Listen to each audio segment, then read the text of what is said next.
Hello students, chapter number 12 science में जो कि फिजिक्स का चैप्टर है, आज हम वो पढ़ेंगे। इलेक्ट्रिसिटी इस चैप्टर का नेम है।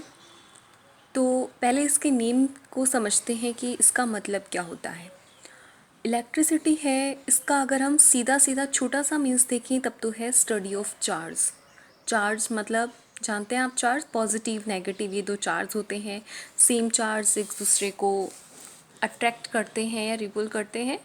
सेम चार्ज एक दूसरे को रिपल करेंगे और जो अपोजिट चार्ज होता है प्लस और माइनस वो एक दूसरे को अपनी तरफ अट्रैक्ट करता है। तो इसमें स्टडी ऑफ चार्ज को हम इलेक्ट्रिसिटी कह सकते हैं। या फिर इलेक्ट्रिसिटी एक टाइप की एनर्जी होती है और ये एनर्जी चार्ज से एसोसिएटेड है, मतलब चार्ज से कनेक्टेड है। ये एनर्जी या तो रेस्ट पोजीशन में चार्ज है तब, या फिर चार्ज अगर मोशन में है तब क्रिएट होती है। ठीक है, तो हम कह सकते हैं कि the phenomena associated with stationary और मूविंग इलेक्ट्रिक चार्ज, मतलब इलेक्ट्रिक चार्ज के रेस्ट पोजीशन में होने से या फिर मोशन में होने से जो फिनोमिना क्रिएट होता है उसको हम इलेक्ट्रिसिटी कहते हैं। और यहाँ इलेक्ट्रो जो वर्ड होता है वो चार्ज से रिलेटेड है। अब देखते हैं कि इलेक्ट्रिसिटी के टाइप्स। इलेक्ट्रिसिटी के टू टाइप्स होते हैं, एक होती है स्टैटिक इलेक्ट्रिसिटी और एक होती है करंट इलेक्ट्रिसिटी। स्टैटिक इलेक्ट्रिसिटी क्या है? हमने यहाँ दो वर्ड यूज़ किए थे कि एक तो चार्ज रेस्ट में हो और एक चार्ज मोशन में हो। तो वैसे ही यहाँ जब चार्ज रेस्ट पोजीशन में होता है यानी कि वो स्टेशनरी है, उस वजह से जो इलेक्ट्रिसिटी प्रोड्यूस हुई उसको हम बोलेंगे स्टैटिक इलेक्ट्रिसिटी। दूसरा होता है करंट इलेक्ट्रिसिटी। जब चार्ज मोशन में है, मोशन की वजह से, चार्ज के मोशन की वजह से जो इलेक्ट्रिसिटी प्रोड्यूस हुई उसको हम बोलेंगे current electricity. Static electricity normally insulator के अंदर फ्लो होती है, मतलब उनमें ऑब्जर्व की जाती है। इंसुलेटर जिसमें करंट पास नहीं होता, लाइक प्लास्टिक हो गया, रबर हो गया। और करंट इलेक्ट्रिसिटी मोस्टली मेटल्स के अंदर ही पास होती है और नॉन मेटल्स में जैसे ग्रेफाइट आता है उसमें भी होती है। स्टैटिक इलेक्ट्रिसिटी का नॉर्मली आप एग्जांपल देख सकते हो, जैसे प्लास्टिक स्केल है या प्लास्टिक कॉम्ब है, उसको हम हेयर में रब करते हैं, ड्राई हेयर्स में रब करते हैं और उसके बाद प्लास्टिक की स्केल को छोटे छोटे पेपर के पीस के पास लेके जाते हैं, तो वो पेपर पीस प्लास्टिक की तरफ अट्रैक्ट होते हैं। इसका रीज़न क्या है? इसका रीज़न स्टैटिक इलेक्ट्रिसिटी ही है, क्योंकि जो प्लास्टिक होता है ये इंसुलेटर है और हेयर में रब करने की वजह से इसमें जो इलेक्ट्रॉन थे वो प्लास्टिक की तरफ चले गए, प्लास्टिक के एंड तक आ गए जो फर्स्ट एंड इससे कनेक्टेड था। और इस प्लास्टिक के पास नेगेटिव चार्ज है और ये नेगेटिव चार्ज का ऑब्जेक्ट किसी हल्के पॉजिटिव चार्ज के ऑब्जेक्ट के पास आता है, तो इसमें चार्ज वाली प्रॉपर्टी अप्लाई होती है और पॉजिटिव चार्ज जो हल्का है वो नेगेटिव चार्ज की तरफ अट्रैक्ट होता है। ओके, अब ये जो चार्ज होता है ये खुद से इसके दूसरे एंड तक पास नहीं हो सकता क्योंकि ये इंसुलेटर है। और ये सारा फिनोमिना स्टैटिक इलेक्ट्रिसिटी में ही होता है। जैसे विंटर्स में जो वुलन क्लोथ्स होते हैं उनके आपस में रब होने से उसमें एक चिंगारी सी होती है, तो वो भी स्टैटिक इलेक्ट्रिसिटी की वजह से ही है। चेयर पर बैठे रहने से कई देर तक कंटिन्यू, और उसके बाद जब कोई दूसरा पर्सन आके टच करता है तो उसमें थोड़ा सा करंट सा फ्लो होता है, मतलब थोड़ी सी चिंगारी होती है, वो भी स्टैटिक इलेक्ट्रिसिटी का ही एग्जाम्पल है। तो लेकिन अपने सिलेबस में इसके बारे में पूछा नहीं गया है, but we should know about it. दूसरा है करंट इलेक्ट्रिसिटी, यही है इम्पॉर्टेंट यहाँ। करंट इलेक्ट्रिसिटी क्या होता है? चार्ज जब फ्लो करते हैं, चार्ज में से फ्लो करने वाला चार्ज होता है नेगेटिव चार्ज, और नेगेटिव चार्ज एटम में किसके पास होता है? इलेक्ट्रॉन के पास होता है। तो एक तरह से इसमें इलेक्ट्रॉन फ्लो करते हैं। करंट इलेक्ट्रिसिटी का मतलब है, इलेक्ट्रिसिटी को अगर हम कहें तो the flow of charge is called electricity. The flow of charge is called electricity, क्योंकि यहाँ करंट इलेक्ट्रिसिटी ही अपने सिलेबस में गिवन है। चार्ज होता है, चार्ज को हम रिप्रेजेंट करते हैं Q से। कैपिटल Q से भी कर सकते हैं, स्मॉल q से भी कर सकते हैं। तो Q का फॉर्मूला होता है, चार्ज का फॉर्मूला होता है Ne। N का मतलब है नंबर ऑफ इलेक्ट्रॉन और E का मतलब है एक इलेक्ट्रॉन का चार्ज। Q का मीन्स होता है चार्ज, यहाँ पर Q इक्वल्स टू Ne, ये फॉर्मूला अपने को याद रखना है। Q equals to Ne, where Q is charge, N is number of electron और E का मीन्स है यहाँ मैग्नीट्यूड ऑफ इलेक्ट्रॉन। E का मीन्स होता है यहाँ मैग्नीट्यूड ऑफ इलेक्ट्रॉन। मैग्नीट्यूड का मतलब एक इलेक्ट्रॉन में कितने चार्ज हैं। एक इलेक्ट्रॉन में 1.6 इंटू 10⁻⁹ कूलॉम चार्ज होते हैं। एक इलेक्ट्रॉन का चार्ज है ये, और इसको हमें लर्न रखना पड़ेगा। C जो है C कूलॉम होता है, ये इसकी ऐसा यूनिट होती है, चार्ज की ऐसा यूनिट होती है कूलॉम, इसको हम C से रिप्रेजेंट करते हैं। तो इजी है, चार्ज से रिलेटेड इसमें न्यूमेरिकल क्वेश्चंस आते हैं कि चार्ज का फॉर्मूला क्या है। Q equals to Ne, Q means charge, N means number of electron और E का मीन्स होता है एक इलेक्ट्रॉन में कितना चार्ज है, वो मैग्नीट्यूड ऑफ इलेक्ट्रॉन कहेंगे, उसकी न्यूमेरिकल वैल्यू कितनी होती है। इसकी ऐसा यूनिट होती है कूलॉम। इसमें जैसे इस पे बेस्ड क्वेश्चन बनाए कि एक कोई इलेक्ट्रिक सर्किट है और उसमें 5 इलेक्ट्रॉन है, तो उनका कितना चार्ज होगा, 5 इलेक्ट्रॉन में कितना चार्ज होगा। तो यहाँ अपने को पहले गिवन वैल्यू है वो हम पुट करेंगे। 5 इलेक्ट्रॉन दे रखे हैं तो ये नंबर ऑफ इलेक्ट्रॉन हो गया। N की वैल्यू हम 5 पुट करेंगे। E अपने को खुद याद रखना है, इसकी वैल्यू 1.6 इंटू 10⁻⁹ कूलॉम होती है। और पूछा है अपने से चार्ज पूछा है, तो Q पूछा गया है, इसलिए फॉर्मूला हम पुट करेंगे Q equals to Ne। Q find करना है, N की जगह पुट किया 5, E की जगह वैल्यू पुट कर देंगे हम 1.6 इंटू 10⁻⁹, 16 5 जा 80, 8.0 इंटू 10⁻⁹ कूलॉम हो जाएगा। एक डिजिट के बाद पॉइंट लग जाएगा। ऐसे ही इसी क्वेश्चन को, मतलब फॉर्मूला वही है बट अगर दूसरे तरीके से पूछा जाए, find the number of electrons in 1 coulomb charge. इस बार अपने को 1 कूलॉम चार्ज भी गिवन हो सकता है या ईच कूलॉम चार्ज भी गिवन हो सकता है। तो Q की वैल्यू गिवन है, क्योंकि कूलॉम है वो यूनिट होती है चार्ज की, तो Q अपने को गिवन है 1 कूलॉम। E की वैल्यू अपने को खुद याद रखनी है 1.6 इंटू 10⁻⁹ कूलॉम। और पूछा है इसमें find the number of electron, यानी कि अपने को N फाइंड करना है। Q का फॉर्मूला हम पुट करेंगे Ne, बट N फाइंड करना है तो E इसमें डिवाइड हो जाएगा, Q में डिवाइड हो जाएगा, Q अपॉन में E। Q अपने को गिवन है 1 कूलॉम चार्ज, तो 1 पुट कर दिया। E की वैल्यू अपने से ये 1.6 इंटू 10⁻⁹, -19 है वो ऊपर जाने पर +19 हो जाएगा, नीचे 1.6 है, यहाँ से पॉइंट हटाने पर एक और पावर बढ़ जाएगी 10 की, तो वो हो जाएगा 10 की पावर 20। हम इसको लिख सकते हैं 1/16 इंटू 10⁻20। 1 में 16 का डिवाइड देने पर अपने पास आता है 0.0625 इंटू ये वही सेम 10⁻20।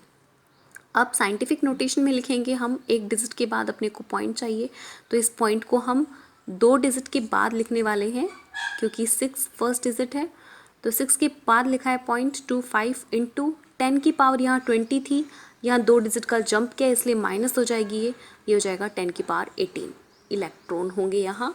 तो N की वैल्यू यहाँ पर हो जाएगी 6.25 इंटू 10⁻18। इस पे बेस्ड आप और क्वेश्चंस भी ट्राई करेंगे, NCERT में एग्जाम्पल्स और इन टेक्स्ट क्वेश्चन में गिवन है, तो आप उसको ट्राई करेंगे। फ्रेंड्स, नेक्स्ट टॉपिक है करंट। तो जो करंट है वो चार्ज के फ्लो होने की वजह से किसी भी इलेक्ट्रिक सर्किट में प्रोड्यूस होता है। अब चार्ज का फ्लो किसी इलेक्ट्रिक सर्किट में हो रहा है, तब करंट एक वो क्वांटिटी है जिसको हम 2 वैल्यू से फाइंड कर सकते हैं। करंट की जो वैल्यू है, हम 2 वैल्यू अगर अपने को पता होगी तो ईजिली फाइंड कर सकते हैं। करंट को हम रिप्रेजेंट करते हैं I से उसको रिप्रेजेंट किया जाता है, और इसका फॉर्मूला होता है Q/T। Q का मीन्स होता है चार्ज और T का मीन्स होता है टाइम, जहाँ चार्ज को हम कूलम में मेज़र करते हैं और टाइम को हम सेकंड में यूज़ करेंगे। यहीं से अगर अपने को करंट की डेफिनेशन बतानी है तो फॉर्मूला के अकॉर्डिंग हम इसकी ईजिली डेफिनेशन बना सकते हैं। I इक्वल्स टू हो गया Q/T। तो T का अगर यहाँ नीचे डिवाइड है तब हम इसको बोलेंगे rate, the rate of flow of charge in a conductor. किसी भी इलेक्ट्रिक सर्किट में चार्ज की जो रेट होती है उसी को हम करंट बोलेंगे, कितना चार्ज उसमें फ्लो हो रहा है। और एक सेकंड के अंदर, एक सेकंड में किसी इलेक्ट्रिक सर्किट में जितना भी चार्ज फ्लो हो रहा है उसी को हम उसका इलेक्ट्रिक करंट कहेंगे। जैसे मान लीजिए कि ये इलेक्ट्रिक सर्किट है, इसमें 4 सेकंड के अंदर 20 कूलम चार्ज फ्लो कर रहे हैं और अपने से पूछा जाए कि इसमें कितना करंट फ्लो कर रहा है, तो करंट के लिए अपने को दो वैल्यू पता करनी है, चार्ज और टाइम। चार्ज गिवन है 20 कूलम और टाइम है अपने पास 4 सेकंड। तो इसको फाइंड करने के लिए फॉर्मूला में पुट कर देंगे कि 20/4 तो हो गया 5 एम्पियर, यानी कि इस इलेक्ट्रिक सर्किट का करंट है यहाँ 5 एम्पियर करंट है इधर। तो इसी डेफिनेशन को हम इजी वे में तो बता सकते हैं कि the rate of flow of charge in a conductor, या फिर उसको थोड़ा और ओपन करके बता सकते हैं कि पर यूनिट टाइम में किसी इलेक्ट्रिक सर्किट में जितने चार्ज फ्लो करते हैं उन चार्ज की संख्या को, उनके नंबर को ही हम इलेक्ट्रिक करंट कहेंगे। The number of charge flow in a circuit in per unit time is called electric current. ठीक है, ऐसा यूनिट जो होती है करंट की, वो इसकी फॉर्मूला के अकॉर्डिंग निकालें तब तो बनेगा कुलॉम। चार्ज की यूनिट कुलॉम होती है, टाइम की ऐसा यूनिट सेकंड होती है। तो यहाँ से हम इसकी यूनिट बता सकते हैं कुलॉम पर सेकंड, कुलॉम पर सेकंड। लेकिन इसकी दूसरी जो यूनिट होती है वो होती है एम्पियर। मोस्टली एम्पियर ही यूज़ की जाती है, बट अगर कुलॉम पर सेकंड किसी की यूनिट है तो वो भी इलेक्ट्रिक करंट की ही यूनिट है। और यहाँ एम्पियर से इसको रिप्रेजेंट करते हैं, ए से उसको शो किया जाता है और एम्पियर उसको प्रोनाउंस किया जाता है। 1 मिली एम्पियर में आपको याद रखना है, क्वेश्चन में दे दिया जाए कि किसी इलेक्ट्रिक सर्किट में 5 मिली एम्पियर करंट फ्लो हो रहा है, तो उसका मतलब हम 5 को 10⁻³ से मल्टीप्लाई करेंगे, क्योंकि 1 मिली एम्पियर में 10⁻³ एम्पियर होता है। और माइक्रो एम्पियर भी आपको याद रखना है, एक माइक्रो एम्पियर में होता है 10⁻6 एम्पियर। ओके, किसी इलेक्ट्रिक सर्किट में कितना करंट फ्लो हो रहा है उसको मेज़र करने के लिए एक डिवाइस होती है, उस डिवाइस को हम बोलते हैं अमीटर। और अमीटर को सर्कल में लिखा जाता है ए, और एक साइड प्लस एक साइड नेगेटिव से उसको रिप्रेजेंट किया जाता है। इसका कनेक्शन हमेशा सीरीज़ में होता है। सीरीज मतलब कि उसके लिए हम अलग से स्विच अप्लाई नहीं कर सकते, जिस तरफ से करंट जा रहा है उसी के पाथ में उसको कनेक्ट किया जाता है। तो ammeter is always connected in series, series में ही इसको कनेक्ट करते हैं। इस पे अगर ये क्वेश्चन हो कि सीरीज में ही क्यों करते हैं, तो जो अमीटर होता है उसका रेजिस्टेंस लो रेजिस्टेंस होता है। लो रेजिस्टेंस आगे हम रेजिस्टेंस के बारे में डिस्कस करेंगे, तब इजीली समझ में आ जाएगा कि इसमें से रेजिस्टेंस वाला टॉपिक आगे ही है। तो रेजिस्टेंस कम होने की वजह से, रेजिस्टेंस का मतलब एक तरह से समझ सकते हो रुकावट कह सकते हैं, तो रेजिस्टेंस कम होने की वजह से इसमें पूरा करंट इजीली फ्लो कर पाएगा और ये इजीली टोटल करंट जितना भी सर्किट में फ्लो हो रहा है उस टोटल करंट को मेज़र कर सकता है। अब इसमें अगर पूछा जाए कि 1 एम्पियर क्या है, 1 एम्पियर, एम्पियर हम जानते हैं किसकी यूनिट है, ये करंट की यूनिट है। तो 1 एम्पियर पूछा गया है, करंट वाला फॉर्मूला होता है Q/T। Q का मीन्स था चार्ज, चार्ज की यूनिट लिखी C कुलॉम, उसको भी लिख दिया हमने 1 क्योंकि 1 एम्पियर पूछा है। और टाइम है सेकंड में मेज़र करते हैं तो वो भी 1 ले लिया। यानी कि अगर 1 सेकंड हो टाइम और उस इलेक्ट्रिक सर्किट में 1 कुलॉम चार्ज ही फ्लो हो, 1 सेकंड टाइम में पर यूनिट टाइम में अगर 1 कुलॉम चार्ज फ्लो होता है किसी इलेक्ट्रिक सर्किट में, तो उसमें जो करंट की वैल्यू होगी वो करंट भी उसमें 1 एम्पियर ही प्रोड्यूस होगा। तो 1 एम्पियर को डिफाइन करने के लिए हम डेफिनेशन बता सकते हैं कि if 1 coulomb charge flow in a electric circuit in per unit time then the current is 1 ampere. तो सीधी सी डेफिनेशन बन जाएगी कि अगर किसी इलेक्ट्रिक सर्किट में 1 सेकंड के अंदर 1 कूलॉम चार्ज फ्लो हो रहा है तो उसमें करंट की वैल्यू 1 एम्पियर होगी। ओके, इलेक्ट्रिसिटी चैप्टर में नेक्स्ट टॉपिक है पोटेंशियल डिफरेंस। पोटेंशियल डिफरेंस से पहले अपने को पता करना होगा कि पोटेंशियल क्या है।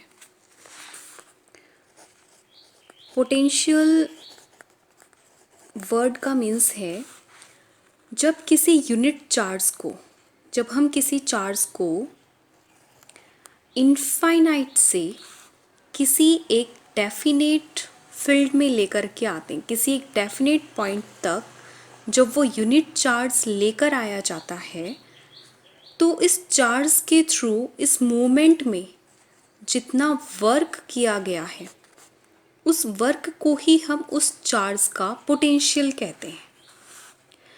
तो हम कह सकते हैं कि the work done by charge, या फिर कह सकते हैं यूनिट चार्ज फॉर मूविंग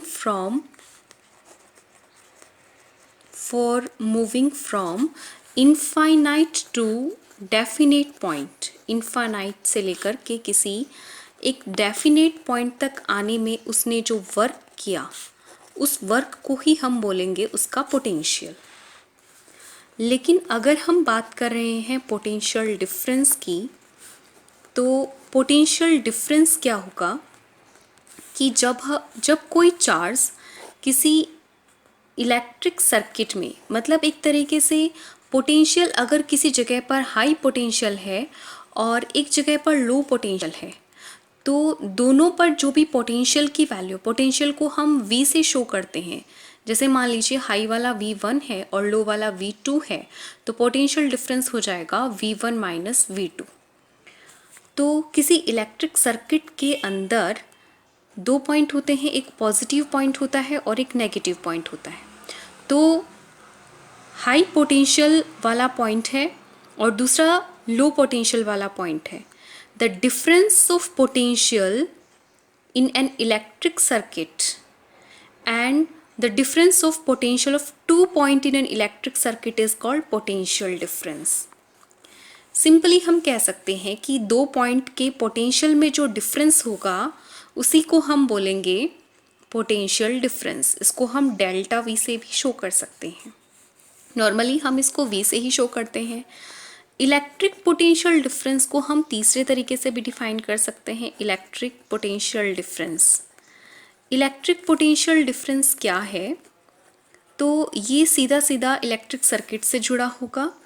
किसी इलेक्ट्रिक सर्किट में चार्ज को एक पॉइंट से दूसरे पॉइंट तक आने में, दूसरा पॉइंट है अपना नेगेटिव, एक पॉइंट से दूसरे पॉइंट तक आने में उस चार्ज हमने डिस्कस किया था Q से शो करते हैं। उस चार्ज को जितना वर्क करना पड़ा उस वर्क की वैल्यू को ही हम पोटेंशियल डिफरेंस कहेंगे। तो the work done by charge ही इसमें मूव कर रहा है तो चार्ज ही वर्क करेगा। The work done by charge for moving from, उसको जाना है कहाँ से कहाँ तक, एक पॉइंट से दूसरे पॉइंट तक, वन पॉइंट से लेकर अनदर पॉइंट तक, one point two another point in an electric circuit. अब यहाँ इसको हम कहेंगे, जो वर्क है उस वर्क को ही, इसको हम क्या बोल रहे हैं, वर्क को ही हम बोल रहे हैं पोटेंशियल डिफरेंस। तो इसका फॉर्मूला होता है V equals to W upon में Q। V equals to W upon Q इसका फॉर्मूला होता है, जहाँ V वैल्यू है पोटेंशियल डिफरेंस की, W होता है वर्क और Q होता है चार्ज। ओके, V है पोटेंशियल डिफरेंस, W है वर्क और Q है यहाँ चार्ज। अब यहाँ पोटेंशियल डिफरेंस की जो वैल्यू होगी V की वैल्यू, उसको मेज़र करने के लिए जो यूनिट होती है इसकी, ऐसा यूनिट है, वो होगी यहाँ वोल्ट होगी। VOLT इसको बोलेंगे, इसको रिप्रेजेंट करते हैं, V से रिप्रेजेंट करते हैं। वर्क की यूनिट जो होती है, ऐसा यूनिट ऑफ वर्क, वो होगी जूल, इसको हम J से रिप्रेजेंट करते हैं। ऐसा यूनिट ऑफ चार्ज Q, वो होती है कूलॉम, इसको हम C से रिप्रेजेंट करते हैं। ओके, तो सिंपली वोल्ट जो है वोल्टेज, वो पोटेंशियल डिफरेंस होता है। लेकिन अगर अपने से यहाँ पूछ लिया जाए कि 1 वोल्ट पोटेंशियल डिफरेंस क्या है या फिर 1 वोल्ट क्या है। तो यहाँ हम बताएंगे कि अगर किसी इलेक्ट्रिक सर्किट में, यहाँ फॉर्मूले के अकॉर्डिंग देखते हैं कि पोटेंशियल डिफरेंस किन दो वैल्यू पर डिपेंड है, एक तो वर्क पर डिपेंड है और एक चार्ज पर डिपेंड है। अगर दोनों की वैल्यू यूनिट आ जाती है, 1 होती है, अगर 1 जूल ही वर्क किया जाए और जो चार्ज है वो भी 1 कूलोम हो, तो 1 में 1 का डिवाइड देने से पोटेंशियल डिफरेंस की वैल्यू भी क्या आएगी, 1 वोल्ट आएगी। तो इसलिए स्टूडेंट्स 1 वोल्ट को अगर हमें डिफाइन करना है तो इस फॉर्मूला के अकॉर्डिंग हम कर देंगे कि if 1 joule work is done by 1 joule work कौन करता है, 1 कूलोम चार्ज करता है, done by 1 coulomb charge, then the potential difference in an electric circuit, जो पोटेंशियल डिफरेंस होगा इलेक्ट्रिक सर्किट का वही क्या है, 1 वोल्ट पोटेंशियल डिफरेंस होगा। Then the potential difference in an electric circuit will be 1 volt. तब जो वैल्यू आएगी वो 1 वोल्ट आएगी, क्योंकि 1 में 1 का डिवाइड करने पर 1 ही आता है और 1 जूल वर्क होना चाहिए, 1 कूलॉम चार्ज होना चाहिए। Is it easy? साथ में हम देखते हैं कि वोल्टेज को मेजर करने के लिए जो डिवाइस यूज़ में ली जाती है उस डिवाइस को हम बोलते हैं, जो डिवाइस यूज़ में ली जाती है उसको हम कहते हैं voltmeter. The device which is used to measure potential difference, potential difference को मेज़र करने के लिए जो डिवाइस यूज़ में ली जाती है उस डिवाइस को कहते हैं हम वोल्ट मीटर। तो ये मेज़र करने के लिए डिवाइस यूज़ में ली जाती है, measured by volt meter with the help of, okay. Volt meter है उसको शो करने के लिए सर्कल के अंदर V लिखा जाता है और एक साइड पॉजिटिव एक साइड नेगेटिव, और वोल्ट मीटर को हमेशा हमेशा पैरेलल कॉम्बिनेशन में कनेक्ट किया जाता है। कोई भी इलेक्ट्रिक सर्किट होता है, इलेक्ट्रिक सर्किट है तो उसमें बैटरी है, स्विच है और कोई भी रेजिस्टर यानी कि कोई भी अप्लायंस है, उसके साथ हम उसको उसी लाइन में कनेक्ट ना करके उस रेजिस्टर के साथ पैरेलली कनेक्ट करेंगे। हम उसको पैरेलल कनेक्ट करते हैं किस भी साइड करके और दूसरे वायर के साथ कनेक्ट करके करेंगे। इसको हम पैरेलल कॉम्बिनेशन कहते हैं। पैरेलल में क्यों कनेक्ट करते हैं? क्योंकि पैरेलल कॉम्बिनेशन में पोटेंशियल जो वोल्ट मीटर है, वोल्ट मीटर का रेजिस्टेंस है वो हाई होता है और ये इजीली वोल्टेज को मेज़र कर सकता है, ओके।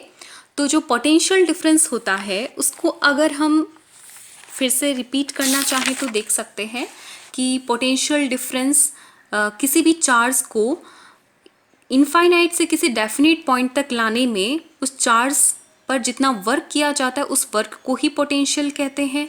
पोटेंशियल डिफरेंस क्या है? दो अलग अलग पॉइंट के पोटेंशियल का डिफरेंस ही पोटेंशियल डिफरेंस है। इलेक्ट्रिक पोटेंशियल डिफरेंस क्या है?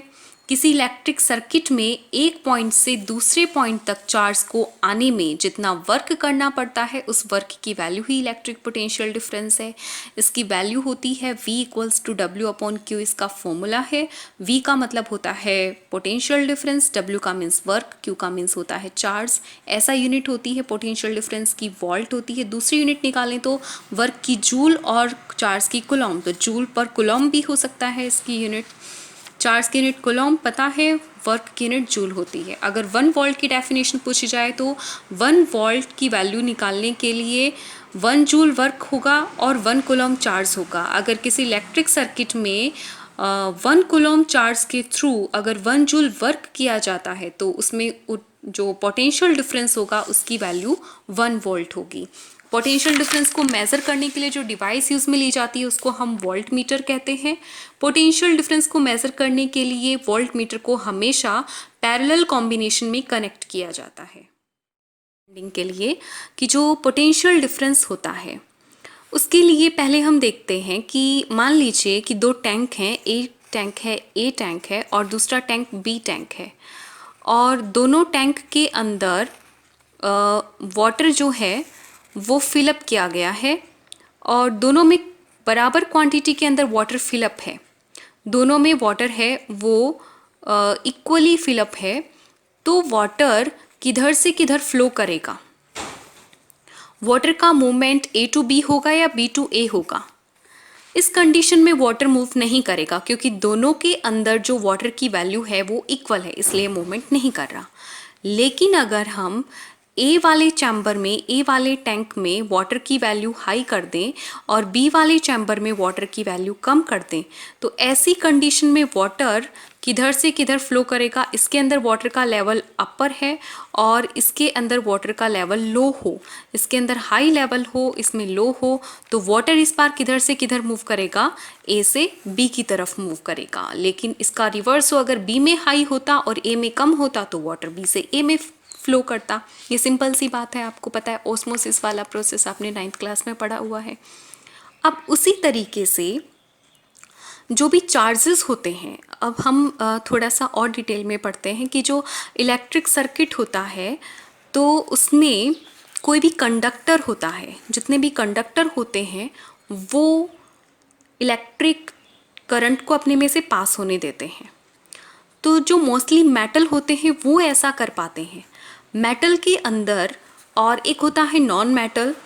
तो मेटल और नॉन मेटल में ग्रेफाइट की बात नहीं कर रही, वो एक एक्सेप्शन है, वो इलेक्ट्रिसिटी को कंडक्ट कर सकता है।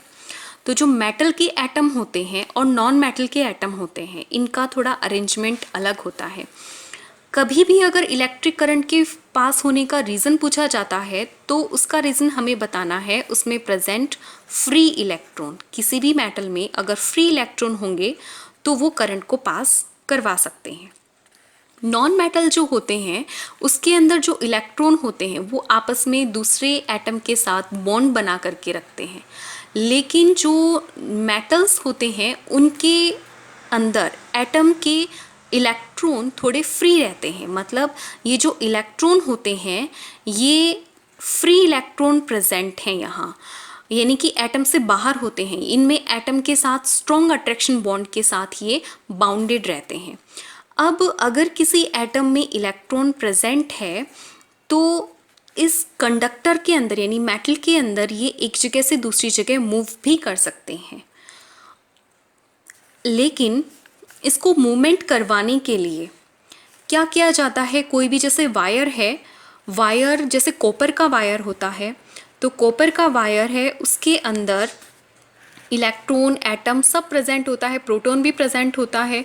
इलेक्ट्रॉन लेकिन ये रैंडमली मूव करते हैं। इलेक्ट्रॉन अगर प्रेजेंट हैं, इसको हमने बैटरी या वायर से कनेक्ट नहीं कर रखा, ये एटम का सर्कल बना रहे हैं, तो जो इलेक्ट्रॉन होते हैं उनका कोई डेफिनेट पाथ नहीं है। लेकिन जो इलेक्ट्रिसिटी फ्लो करती है तो उसमें उसका एक डेफिनेट पाथ होता है। इसके लिए इसको बैटरी से कनेक्ट किया जाता है। जैसे कि कॉपर वायर है, कॉपर वायर को हमने बैटरी से कनेक्ट कर दिया। बैटरी के अंदर या फिर सेल मान लो, सेल को हम एक सिंगल लाइन और एक स्मॉलर लाइन से शो करेंगे और बैटरी के लिए हम बड़ी और छोटी लाइन को 2-3 बार ऐड कर देंगे, तो ये बन गई बैटरी।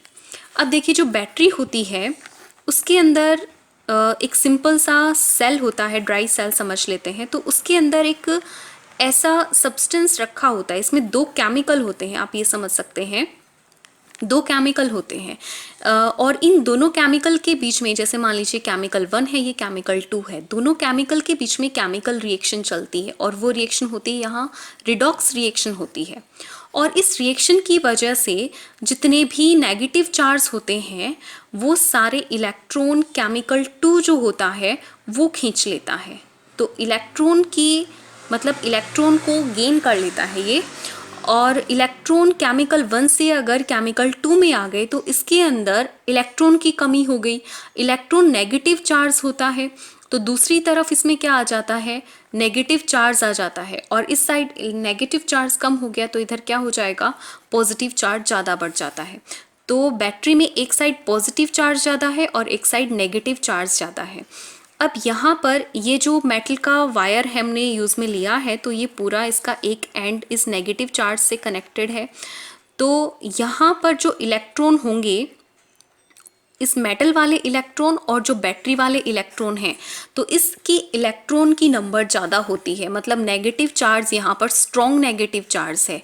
और जो नेगेटिव चार्ज और नेगेटिव चार्ज एक दूसरे को क्या करते हैं, रिपल करते हैं। तो यहाँ से ये इलेक्ट्रॉन भागना स्टार्ट कर देंगे और इलेक्ट्रॉन मूव करना स्टार्ट कर देंगे। और इस साइड क्या होता है, ये इलेक्ट्रॉन मूव करते करते इस साइड पॉजिटिव चार्ज हो गया, तो नेगेटिव चार्ज का इलेक्ट्रॉन किधर अट्रैक्ट होगा, पॉजिटिव चार्ज की तरफ अट्रैक्ट होता है। तो इलेक्ट्रॉन हमेशा किधर से किधर मूव करेंगे, यहाँ नेगेटिव से पॉजिटिव की तरफ ही मूव करते हैं। ओके, तो इसलिए इसमें मोशन आता है और ये करंट इलेक्ट्रिसिटी इसमें प्रोड्यूस होती है। तो ये जो पॉजिटिव नेगेटिव का डिफरेंस होता है, ये पोटेंशियल डिफरेंस ही कहलाता है। यानी कि एक साइड चार्जेस पॉजिटिव चार्ज होंगे और एक साइड नेगेटिव चार्ज होंगे, तब इसमें करंट फ्लो करना स्टार्ट करता है। इसके अंदर हम अगर करंट की डायरेक्शन शो करते हैं तो करंट की डायरेक्शन हमेशा प्लस टू माइनस ही शो की जाएगी। अब जब हम इसका सर्किट डायग्राम बनाते हैं कहीं पर भी प्लस माइनस, तो हम करंट की डायरेक्शन प्लस टू माइनस ही शो करेंगे, क्योंकि जो इलेक्ट्रॉन के मोशन वाली बात थी वो बाद में बताई गई थी। करंट की जो फ्लो की डायरेक्शन थी वो पहले ही बता दी गई थी, तो इसलिए इसमें अपने को ज़्यादा इसमें नहीं पढ़ना है। लेकिन ये याद रखना है कि इलेक्ट्रॉन तो हमेशा नेगेटिव से पॉजिटिव की तरफ मूव करते हैं, लेकिन करंट की डायरेक्शन पॉजिटिव से नेगेटिव मानी गई है। ठीक है, तो ये पोटेंशियल डिफरेंस है। पोटेंशियल डिफरेंस करने के लिए इसमें बैटरी यूज़ में ली गई है या सेल यूज़ में लिया गया है, तो उसकी बहुत ज़रूरत होती है, क्योंकि नॉर्मली अगर वो बैटरी या सेल से कनेक्टेड नहीं था तो उसमें उतने ही इलेक्ट्रॉन थे, उतने ही एटम थे, वो अंदर ही वाइब्रेट कर रहे थे, बट वो एक जगह से दूसरी जगह मूवमेंट नहीं कर पा रहे थे। तो मूवमेंट करवाने के लिए अपने को यहाँ सेल यूज़ करना होता है, यानी कि पोटेंशियल डिफरेंस उसमें होना चाहिए। तो ऐसे डिवाइस इसमें यूज़ में ली जाती है। डिफरेंस पे बेस्ड क्वेश्चंस करने हैं अपने को। अभी तक हमने दो फॉर्मूले पढ़े, एक तो था I equals to Q upon में टी, एक था Q equals to N E, और एक है V equals to W upon में Q। तो ये तीन फॉर्मूला आपने पढ़े। इसमें से जैसे क्वेश्चन में पूछा जाए कि इफ़ कोई इलेक्ट्रिक सर्किट है और उसमें 30 जूल वर्क किया गया है और उसमें चार्ज का नंबर है जैसे 1.5 कूलॉम चार्ज है, तो आपको इसमें फाइंड करना है कि पोटेंशियल डिफरेंस कितना होगा।